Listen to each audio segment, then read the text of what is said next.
Good morning, student. Today we are going to start a new chapter from our an alien handbook, and that is the tiny teacher. In this chapter, we will discover who that tiny teacher is. Now, we have a question. Name the smallest insect you have seen and the wisest. Is it the fly?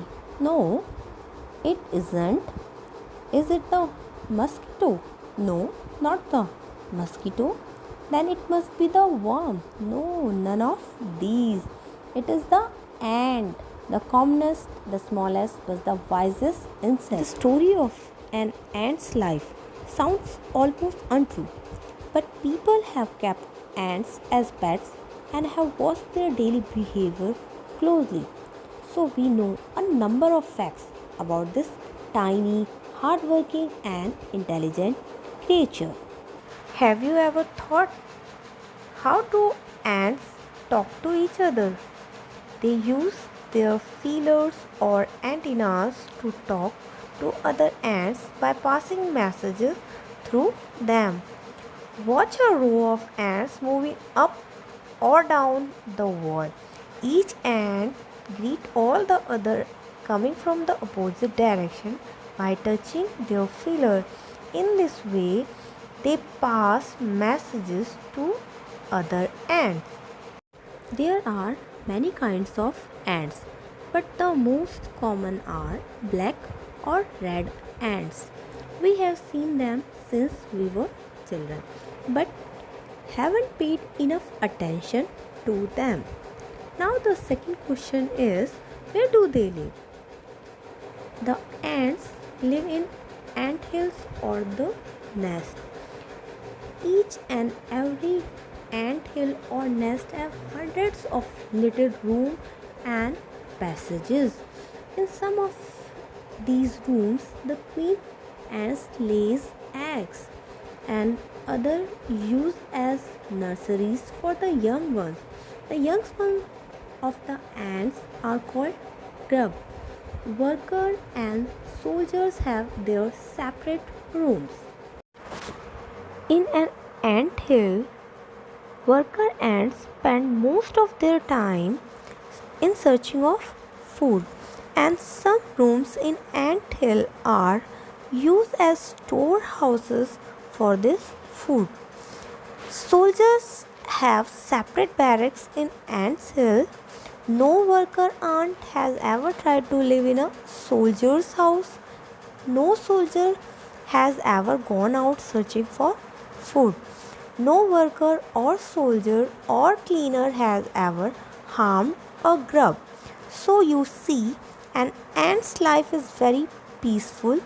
Each does its share of work intelligently and bravely, and never fights with other members of the group.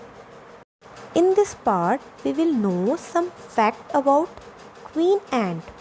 The queen ant is the mother of the entire population of the colony, and it lives for about 15 years. It has a pair of wings but bites them off after its wedding flight. This flight takes place on a hot summer day. The queen leaves the nest and goes out to meet a male ant or drone high up in the air. On its return to earth, it gets rid of its wings and then does nothing but lay eggs. Eggs hatch and grubs come out. Soldiers guard them, workers feed and clean them, and also carry them about daily for airing, exercise, and sunshine. 2 or 3 weeks later, grubs become cocoons and lie without food or activity for 3 weeks more. Then the cocoon breaks and perfect ants appear. Now it's time for teaching ant training. Now old ants teach new ants their duties as a worker, as a soldier, builder, cleaner, etc. After a few weeks training, The small ants are ready to go out into the big world of fur. Now, ant hill. Ant hill is not only the home of ants but some other little creatures also live in ant hill like beetles, lesser breeds of ants, and the green fly.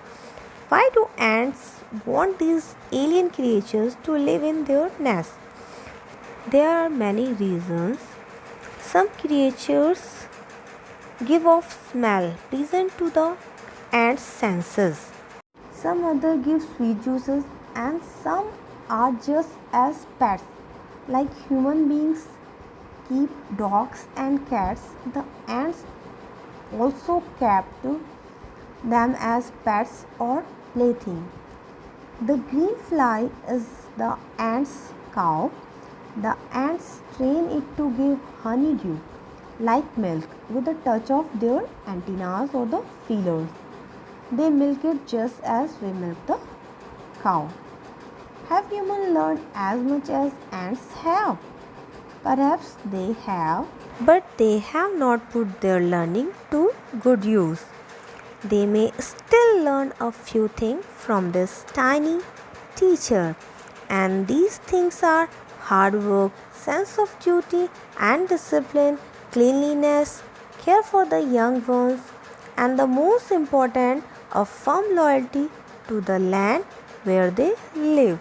Now, these are the some quality which we can learn from this tiny teacher. I hope this chapter is clear to you all.